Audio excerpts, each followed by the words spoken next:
எதிர்நீச்சல் படத்த பத்தி ஒரு வாய்ஸ் ஓவர் பார்க்க போறோம். ஹீரோ சிவகார்த்திகேயன், ஹீரோயினி பிரியா ஆனந்த் நடிச்சிருப்பாங்க.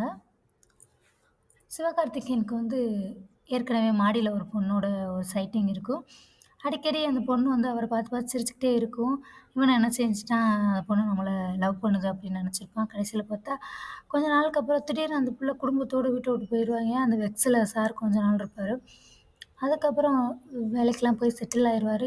வீட்ல ஓனருடைய பையன் அடிக்கடி ஸ்கூலுக்கு போமாட்டேன் அப்படி சொல்லிட்டு ரொம்ப அடம்பிடிப்பான். இவன் காலையில வேலைக்கு போறனால இவனுடைய பைக்லயே ஏத்தி விட்டுருவாங்க. "போய் இறக்கி விட்டுருப்பா தம்பி" அப்படின்னு. அந்த பையன்லாம் அடிக்கடி ஸ்கூலுக்கு "ஏன்டா போமாட்டேங்கிற? ஏன்டா போமாட்டேங்கிறேன்னு" சிவகார்த்திகேயன் கேட்கும்போது, "ஒரு நிமிஷம் என்னைய அடிச்சுட்டே இருக்காங்க, திட்டுறாங்க" அப்படின்னு சொன்னோனே, "வாடா போய் நான் பேசுறேன்டா" அப்படின்னு சொல்லி கூட்டிட்டு போகும்போது தான் நம்ம பிரியா ஆனந்த பாப்பாங்க. பார்த்தோன்னே அவருக்கு சிவகார்த்திகேயன் ரொம்ப புடிச்சு போயிருக்கும். அதனால அடிக்கடி அந்த பையல கூட்டிட்டு போய் விடுற மாரி சிவகார்த்திகேயன் சைட் அடிக்க ஆரம்பிச்சுருவாரு. அ இந்த பயல மேக்கடு மேக்கடு போட்டு குடுக்குற மாரி சில சீன்கள்லாம் இருக்கும்.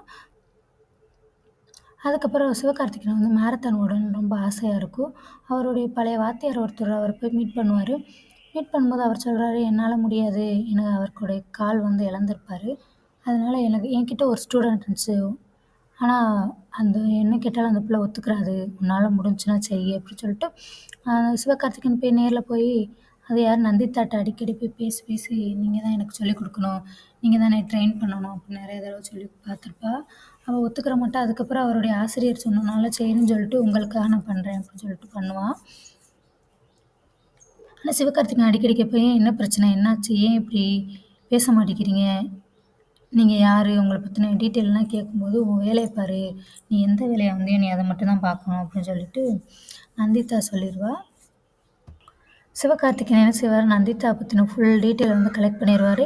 நந்திதா மாரத்தான்ல ஃபர்ஸ்ட் பிரைஸ் வாங்கியிருப்பா. ஏழை குடும்பத்த சேர்ந்த பெண்ணு. அவங்க அப்பா தன்னுடைய சொத்த பூரா அந்த பிள்ளைக்காகவே அழிச்சிருப்பாரு.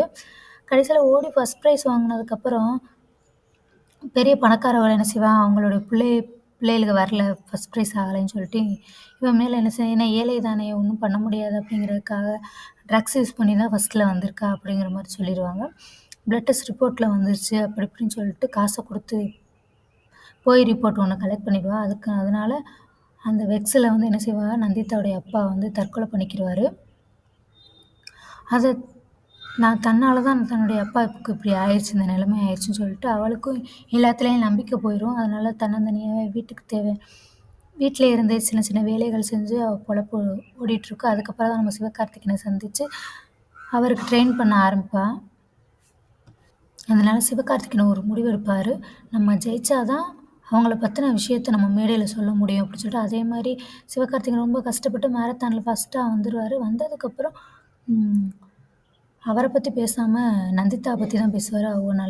அவங்களுக்கான எல்லா முயற்சிகளும் அவ பண்ணியிருக்காக. இது ஏதோ ஒரு சதி திட்டம். அத நீங்க கண்டுபிடிச்சு குடுங்க அப்படின்னு சொல்லிட்டு, அதே மாரி பிளட் டெஸ்ட் பண்ணி பார்ப்பாய்ங்க. பழைய ரிப்போர்ட்ட எடுத்து பார்ப்பாய்ங்க. நந்திதா மேல எந்த தப்பும் இல்லைன்னு தெரிஞ்சு போயிரும்.